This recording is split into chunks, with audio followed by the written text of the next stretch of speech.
मेरा काम करने वाले लोग रेंज रोवर से चलते हैं, मेरे राइटर फॉर्च्यूनर से चलते हैं। ढेर पैसा कमा लेला से क्यों बड़ आदमी ना बन जाला। बॉडी भी बनाया, बाउंसर नहीं लगता, हीरो लगता हूं। सुई लगा के बॉडी बोला सो जी। दौड़ पाऊंगा 10 किलोमीटर। सबसे ज्यादा विवाद तो खेसारी पवन के बीच में चलता है, लेकिन उससे भी बड़ा विवाद चलता है रितेश पांडे के साथ में। लेकिन खेसारी भैया पता नहीं अब इतना ज़्यादा क्यों बदलते जा रहे हैं। जितना भी उनको नफरत करते हैं सबसे प्यार करने लगे, और जो भी उनसे प्यार करते हैं सबको एकदम मतलब नज़रअंदाज कर देते हैं। आप लोग देख सकते हैं कि रितेश पांडे खेसारी भैया के बारे में कितना ज़्यादा उल्टा पुल्टा बोल रहा था, और अब खेसारी भैया उनके एनिवर्सरी और बर्थडे विश करते हैं, वो भी अपने ऑफिशियल अकाउंट से। और ये बात उनके फैन को बिल्कुल भी अच्छा नहीं लगता है।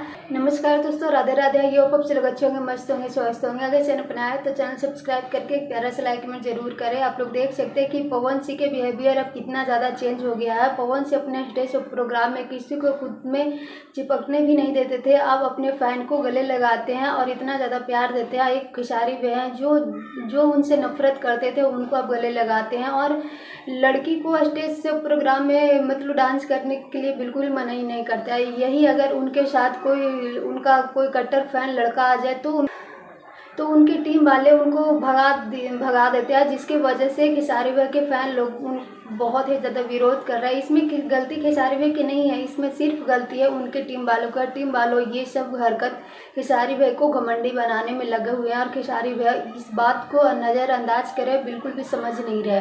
वैसे अपना राय जरूर दीजिएगा। Thank you, love you.